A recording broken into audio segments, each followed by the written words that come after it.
Okay, Alhamdulillah wassalatu wassalamu ala Rasulillah wa ala alihi wa sahbihi wa man wala. Assalamualaikum warahmatullahi wabarakatuh. Hope everyone is doing fine. Despite our classes at 5 o'clock, inshallah, I hope everyone is awake. This is not the month of Ramadan, so hopefully, inshallah, you can bear with me for the next half an hour, bi'idhnillahi ta'ala. Today, inshallah, we will go through al-Jarh al-Ta'dil, which is an important aspect in the sciences of hadith. Al-Jarh al-Ta'dil. Some of you might have heard this term before, so we'll go through al-Jarh al-Ta'dil today, inshallah. So this is very important in determining the soundness of a hadith, because it deals with the credibility of the transmitter.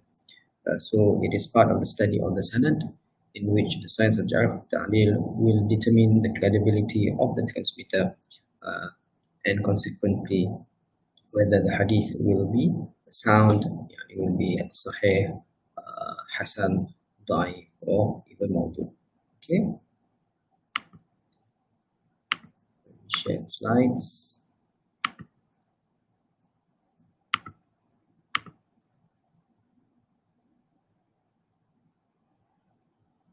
Okay, so ilm al-Jarh al-Ta'dil is basically a science or a discipline which deals with the accreditation or discreditation of transmitters. And this is, as I mentioned just now, a very important branch in the sciences of hadith, because it determines the soundness of a hadith. It determines the soundness whether hadith is sahih, hasan, da'if, or even mawdu. Okay. So al-Jarh literally means to injure, to cause injury to someone. So the technical definition of al-Jarh is basically to discredit a narrator by proving whether he was ever declared a fabricator of hadith or a liar in daily conversation, or whether he was of poor memory, or whether he was ever declared as unidentified, majhul, etc. So meaning to discredit the narrator or the transmitter. This is known as al-Jarh. This is known as al-Jarh, which literally means to injure. So in the technical definition here, as I mentioned just now, is basically to discredit the narrator. Al-Ta'dil, on the other hand, is to establish the worthiness.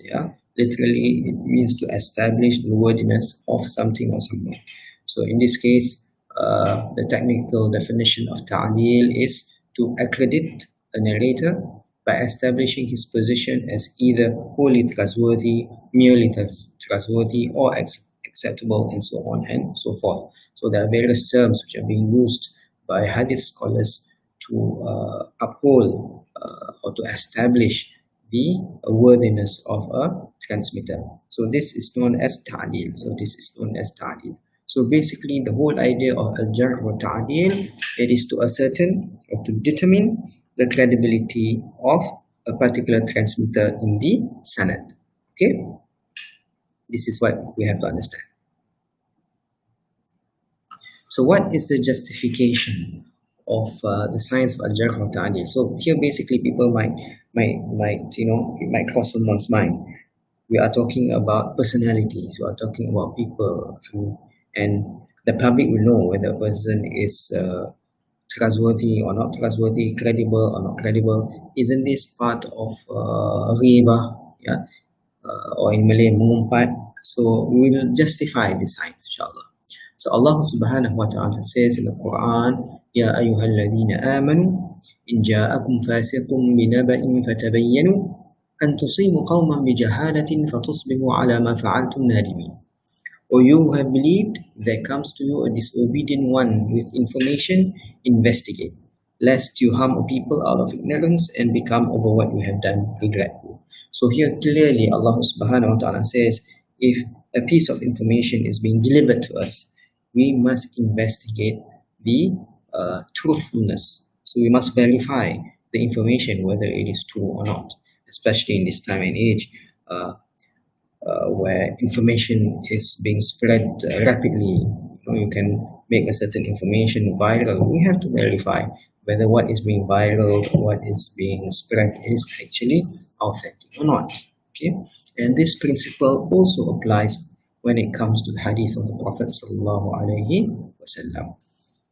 Again, coming back to that question, yeah, whether the sciences or al-Jarh wa ta'dil, is it part of ghiba, part of backbiting or not? So the son of Imam Ahmad bin Hanbal narrated, Abu Turab al-Nakhshabi once came to my father, yani Ahmad bin Hanbal, yeah, Imam Ahmad, where my father was saying, so and so is weak, and so is reliable.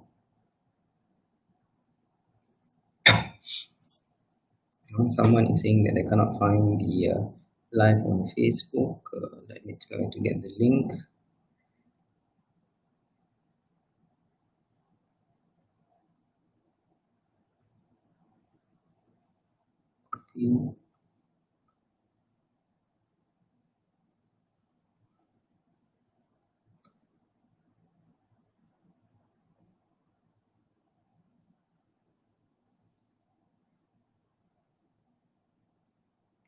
Okay. So Imam Ahmad bin Hanbal was talking about a narrator and saying that so and so is weak and so is reliable. So Abu Turab, he stated, O Sheikh, do not slander and commit ghibah upon the man of knowledge. My father turned towards him, so Imam Ahmad turned towards Abu Turab and said, woe unto you, this is counsel, nasiha, not slander.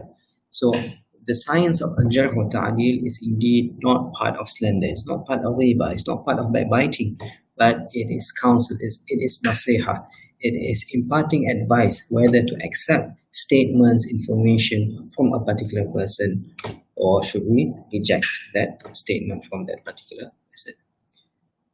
And this is also evident, or this is also supported by one of the hadith of the Prophet sallallahu alaihi wasallam, which is narrated by Aisha radiallahu anha and recorded in Sahih al-Bukhari. Yeah.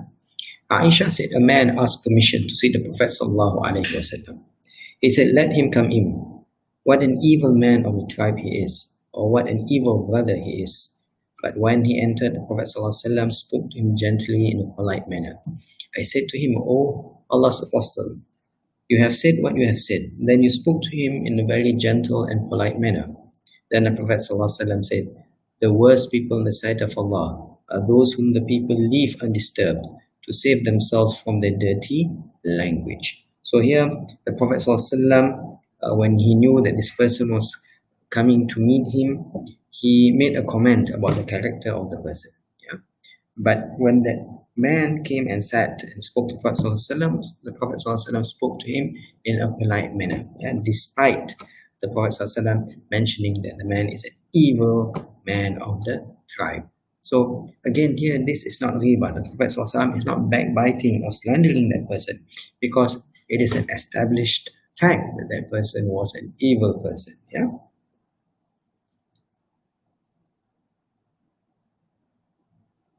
The link is removed. Is YouTube working?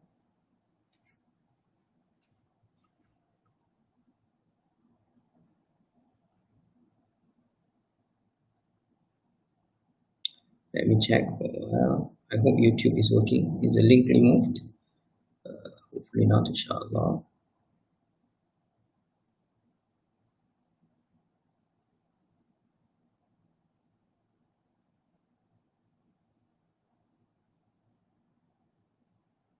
I think it is here.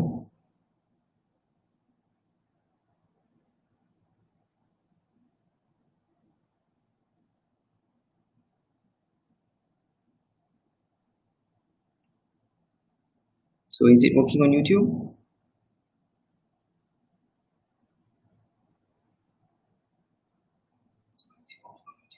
I can hear myself.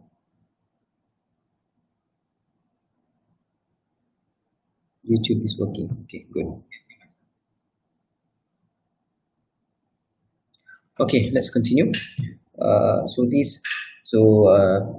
Again, the statement of Imam Ahmad, when someone was questioning whether talking about the credibility of transmitters, whether it is part of slander, Imam Ahmad said no, it is part of advice. And then we also have an example whereby the Prophet ﷺ also spoke ill about someone, yeah, to Aisha radiallahu anha. So this is not part of slander, it is just part of counsel, part of nasiha, because it is an established fact that that person, in the case of the Prophet ﷺ, the person came and met him was indeed an evil person.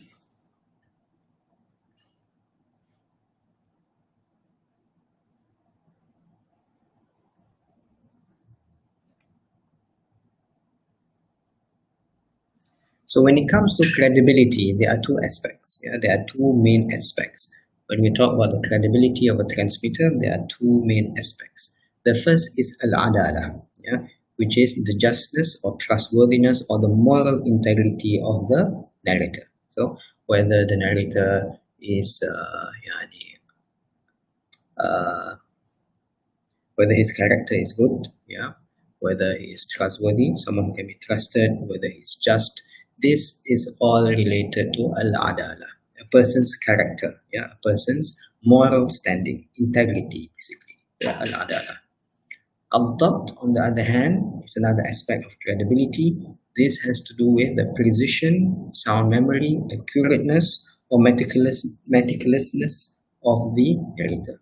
Meaning whether he has good memory, whether he is very careful in what he says, yeah. Meaning careful here, meaning accurate when he relates something. So this has to do with al-dabt. This has to do with al-dabt, yeah. So we have to bear in mind that a person could possess the qualities of adalah, but not the qualities of al-dabt, yeah. Meaning that he could be a person of high integrity, but then when it comes to memory, he might have weak memory, okay. Or a person might have strong memory, is very precise and accurate, but on the other hand, his integrity is questionable. So for a narrator, he needs to combine both. He has to have adalah, yeah. He needs to be known as someone who is of integrity, and also someone who is very meticulous, very precise, and has good memory. Because here we are dealing with hadith of the Prophet sallallahu alaihi wasallam. Okay.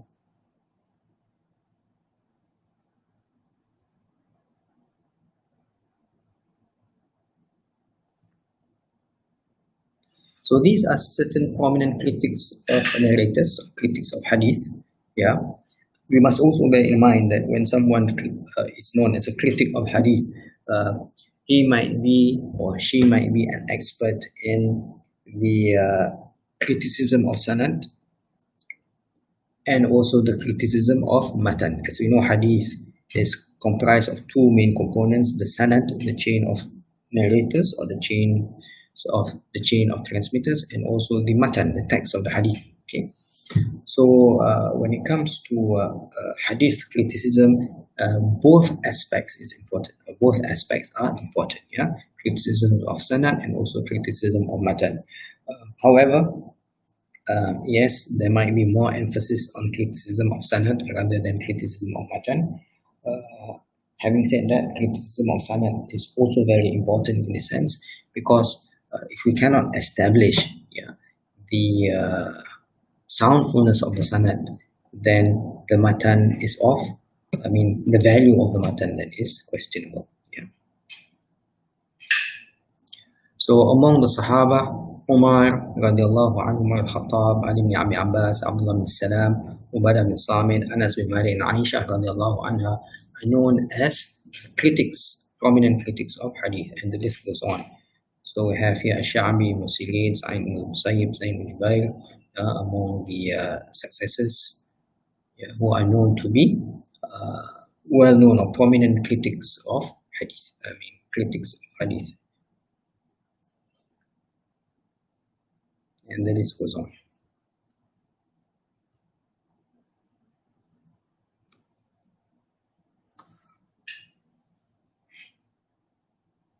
So this is a book which demonstrates the central role of 3rd century after Hijrah or 9th century after Christ, hadith scholars in the articulation of Sunni Islam. which is largely based upon the analysis of multiple biographical dictionaries such as al-Dhahabi, Tazkirat al-Alfaz, Ibn Sa'ad, Kitab al-Tabaqat al-Kabir, and the collections of critical comments of Nu'aymi ibn Hanbal. So it establishes conceptual and historical frameworks for the study of Sunni Hadith scholarship here. And when we look at Sunni Hadith scholarship, we look at the authoritative channels by which Hadith traverse the 2 centuries between the life of Prophet Muhammad sallallahu alaihi wasallam, and also the first major Hadith books, the discipline of Hadith transmitter criticism. So as we mentioned just now, Hadith transmitter criticism, Jarh wa Ta'dil, is indeed an important aspect of the sciences of Hadith. Here we will look at how Ibn Hajar rank narrators. There are 12 ranks which Ibn Hajar has categorized transmitters or narrators. So in the sense, at the first or at the top is the Sahabi, the companion, whom I specify as such because of their nobility, meaning that the companion, the companion in the chain of transmitter, no one needs to investigate whether the companion is credible or not, because automatically the companions, kulluhum udul, all of them are considered to be credible. So you do not have to investigate about the credibility of a companion in the chain of transmitters. And then we have narrators who are emphatically praised. For example, they are said to be the most reliable of narrators, awthaq an-nas, or for example, they use or they repeat the praise thiqah, trustworthy, to signify that the person is very trustworthy, or in meaning such as reliable, a great memorizer of hadith, thiqah, hafiz.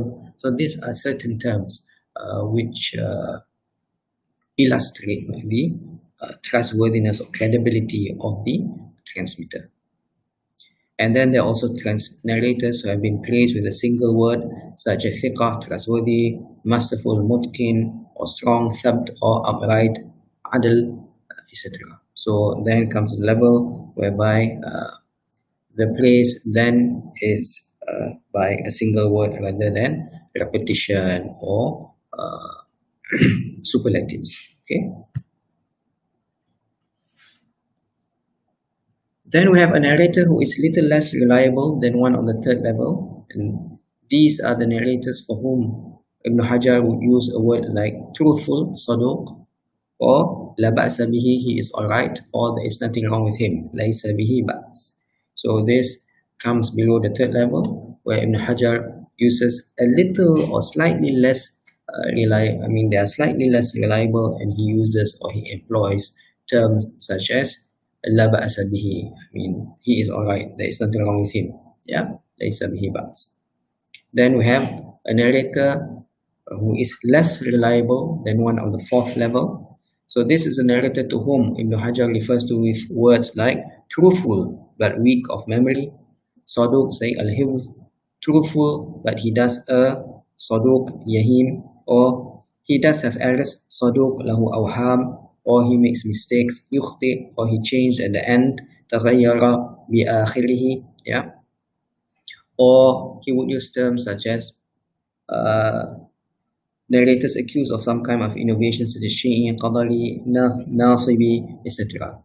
So this is the fourth level of this is the fifth level, which is lower than the fourth level, whereby Ibn Hajar al-Asqalani would use such terms, meaning that the person is truthful but then he might have weak memory. So in this case, his adalah might be intact, but in terms of his adabt, he might suffer some shortcomings. Okay. Or if the person, for example, his dabt is okay, in terms of his memory precision is okay, but then he might hold certain beliefs which are considered to be deviated, such as shi'i, qadari, or nasibi. And at level number 6, we have narrators who have few hadith and there is no evidence that would call for leaving their hadith. These are narrators for whom Ibn Hajar uses a word like maqbul, like acceptable. So these are transmitters who narrate not many hadith, yeah, and there is no clear evidence that the hadith should be discarded. So these narrators, Ibn Hajar Asqalani would use the term maqbul, acceptable. Then at number 7, we have narrators from whom more than one person has reported, but there is no definite judgment about them that they are reliable. So they are the ones whom Ibn Hajar al-Asqalani refers to as mastur al-hal, yeah, undisclosed quality, or majhul al-hal, yeah, meaning that only one person reports from that transmitter, yeah, for whom more, sorry, more than one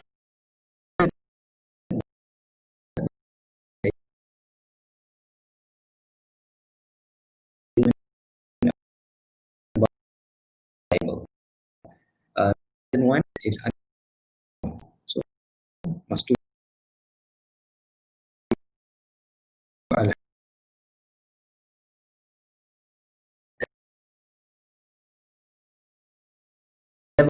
number eight,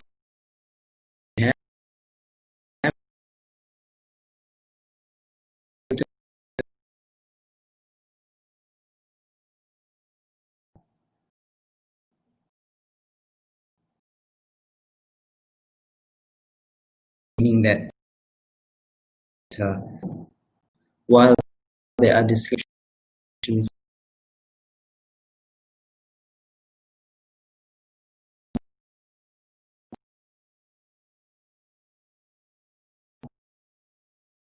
it is considered to be weak, daif.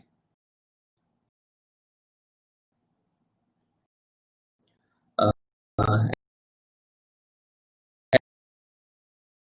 and narrators whom there is a more narrator, no, there are narrators whom Ibn Hajar Asqalani established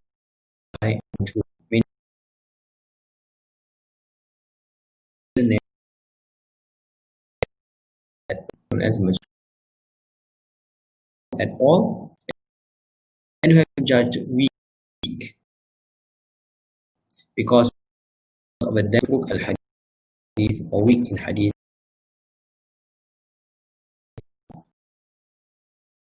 or wahi. So here the narrator as being reliable, judge them to be against this transmitter, them as much, meaning we leave out the hadith. We have those, yeah, alhamdulillah, we have those been corrected. This is the worst kind. The worst are those who have been used as liars. Yeah.